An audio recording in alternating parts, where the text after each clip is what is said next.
Este podcast forma parte de Evox Originals. Disfruta de este avance.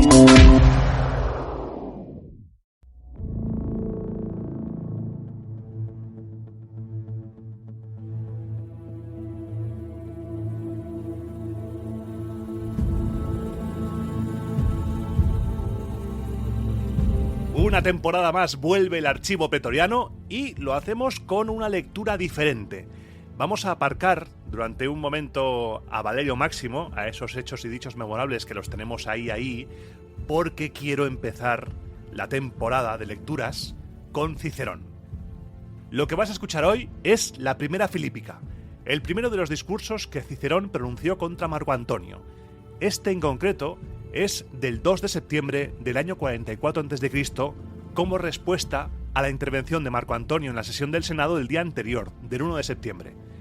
En esa sesión del 1 de septiembre, Cicerón no fue, dijo que estaba cansado del viaje porque había vuelto a Roma el día anterior, el 31 de agosto, y Marco Antonio le tenía mucha rabia y atacó duramente a Cicerón en esa sesión.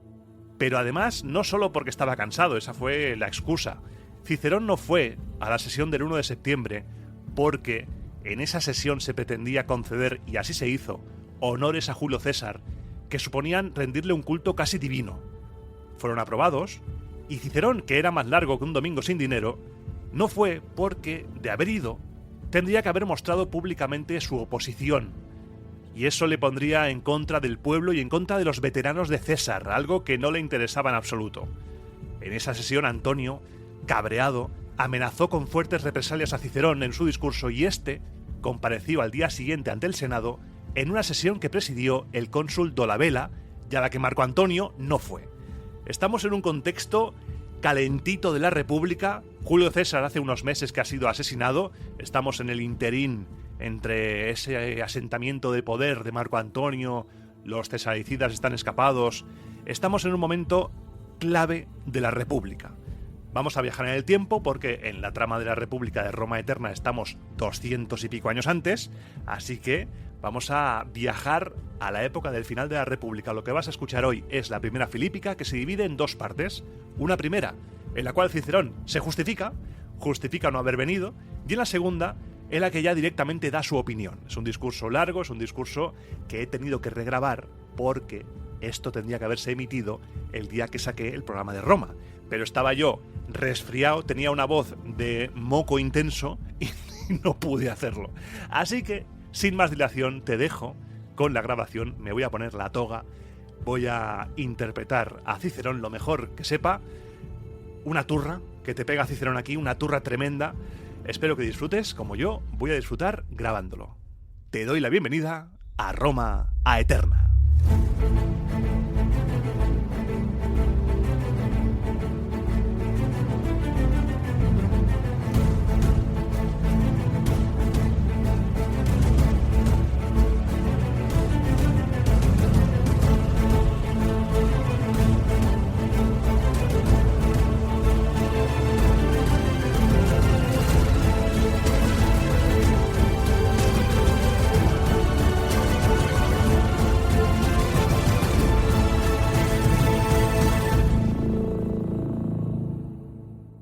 Antes de decir, senadores, lo que considero que hay que decir en este momento sobre la República, os expondré brevemente la razón de mi marcha y la de mi regreso.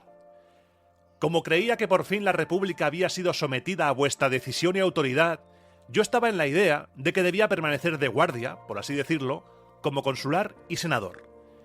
Y en verdad, ni salí a parte alguna ni quité mis ojos de la República desde el día en que fuimos convocados al templo de la diosa Tierra. Bajo la música, Cicerón, aquí, está refiriéndose al día 17 de marzo del año 44 a.C., día en que se celebró la primera sesión del Senado tras el asesinato de Cayo Julio César. El templo de la diosa Tierra está en el Esquilino, cerca de la casa de Marco Antonio. Subo la música de nuevo. En este sagrado lugar eché, cuanto estuvo en mi mano, los cimientos para la paz e hice revivir el viejo ejemplo de los atenienses. Incluso me serví de la palabra griega que entonces había utilizado aquella ciudad para apaciguar sus discordias, y fui de la opinión de que todo recuerdo de discordias debía ser borrado con sempiterno olvido. Excelente fue entonces El discurso de Marco Antonio. Noble también su intención. Por medio de él y de sus hijos, fue firmada finalmente la paz con los ciudadanos más importantes. Y sus restantes actuaciones estaban en consonancia con estos principios. Invitaba a los principales de la ciudad a discusiones sobre la República en su casa, sometía a la consideración de este orden propuestas inmejorables. Nada que no fuera lo conocido por todos se encontraba entonces en las anotaciones de Cayo Julio César. Respondía con la mayor consecuencia a lo que se le preguntaba. ¿Se ha revocado el exilio a algún desterrado? A uno solo, decía, y a nadie más. ¿Se han concedido exenciones? Ninguna, respondía. Quiso incluso que diéramos nuestra aprobación a la propuesta de Servio Sulpicio, varón muy ilustre, para que no se publicara ninguna tablilla con algún decreto o gracia de César posterior a las idus de marzo. Paso por alto otras muchas cosas, y todas ellas bien conocidas, pues mi discurso tiene prisa por llegar a una actuación de Marco Antonio de singular importancia. Abolió por completo de la República la dictadura, que ya había tomado la fuerza del poder real. Sobre esta cuestión ni siquiera dimos nuestra opinión. Presentó escrito el Senado Consulto que quería que se aprobara, y tras cuya lectura secundamos su propuesta con el mayor entusiasmo y le dimos las gracias en los mejores términos por medio de un Senado Consulto. Parecía haberse ofrecido cierta luz con la abolición, no solo de la tiranía que habíamos soportado, sino incluso del temor a la tiranía, y haber sido dada a la República una firme garantía de que él quería que la ciudad fuera libre, al haber abolido por completo de la República el título de dictador, que muchas veces había sido legítimo, por causa del reciente recuerdo de la dictadura perpetua. Pocos días después el Senado se vio libre del peligro de una masacre. Fue arrastrado con el garfio el fugitivo aquel que se había apropiado del nombre de Cayo Mario. Y todo esto de común acuerdo con su colega. Además, hubo otras medidas particulares de Dolabella que creo habrían sido hechas en común si su colega no hubiera estado ausente.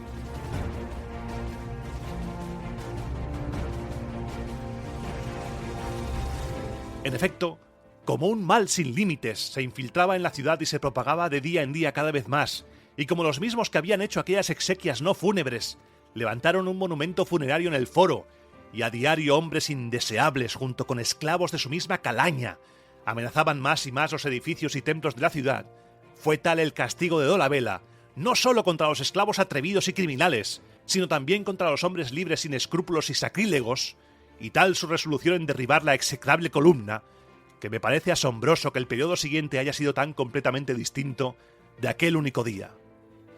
Bajo la música, aquí Cicerón está hablando de una columna que se levantó en el foro en honor de Julio César, con la inscripción al padre de la patria, al pie de la cual se hacían sacrificios a diario. Esto, por lo que sea, no sentó muy bien a los que estaban a favor del asesinato de Julio César. ¿Subo la música? He aquí, en efecto, que todo había cambiado en las calendas de junio, fecha en la que se nos había convocado a una reunión. Nada se decidía por mediación del Senado. Muchos e importantes asuntos se decidían por mediación del pueblo, pero no solo con el pueblo ausente, sino incluso contra su voluntad. Los cónsules designados decían que no se atrevían a venir al Senado. Los libertadores de la patria, Marco Junio Bruto y Cayo Casio Longino, estaban ausentes de la ciudad de cuya cerviz habían apartado el yugo de la esclavitud, y sin embargo, eran alabados por los cónsules en sus intervenciones ante el pueblo y en cualquier conversación. Cuando se hablaba con los veteranos, por quienes este orden se había preocupado sobremanera, se les animaba no a conservar lo que tenían, sino a esperar nuevos botines. Y como prefería oír estas cosas antes que verlas y tenía libre derecho de delegación, me marché. Me marché con la idea de volver para las calendas de enero, pues me parecía que sería entonces cuando comenzarían las reuniones del Senado. He expuesto, senadores, la razón de mi marcha. Ahora expondré brevemente la de mi regreso, que es más sorprendente todavía, senadores. Habiendo evitado, no sin motivo, Brundisium y la ruta aquella que normalmente se utiliza para ir a Grecia, llegué a Siracusa en las calendas de agosto, porque se decía que era muy buena la travesía a Grecia desde allí. Y pese a ser una ciudad muy ligada a mí, ya que fui cuestor en esa zona, no pudo, aun queriendo, retenerme más de una noche. Temí que de haberme detenido mi repentina llegada a casa de mis amigos levantara alguna sospecha. Ahora bien, como los vientos me llevaron de Sicilia a Leucopetra, que es un promontorio del campo de Regio, zarpé desde este lugar para hacer la travesía y no habiendo avanzado mucho, fui devuelto por el austro al mismo lugar de donde había zarpado. Como era ya noche cerrada, y me había quedado en la finca de Publio Valerio, compañero y amigo mío, y como al día siguiente seguía en su casa en espera del viento, muchos ciudadanos de Regio vinieron a visitarme, entre ellos algunos recién llegados de Roma. Por estos me entero en primer lugar de la intervención de Marco Antonio ante el pueblo, que me gustó tanto que en cuanto la leí empecé a pensar en volver rápidamente. Y no mucho después me traen el edicto de Bruto y Casio, que quizás porque les aprecio incluso más por razones de estado que por amistad, me pareció en verdad lleno de ecuanimidad. Añadían además, pues suele ocurrir que los que quieren dar alguna buena noticia añaden de su propia cosecha algo con lo que hacer más grato lo que anuncian.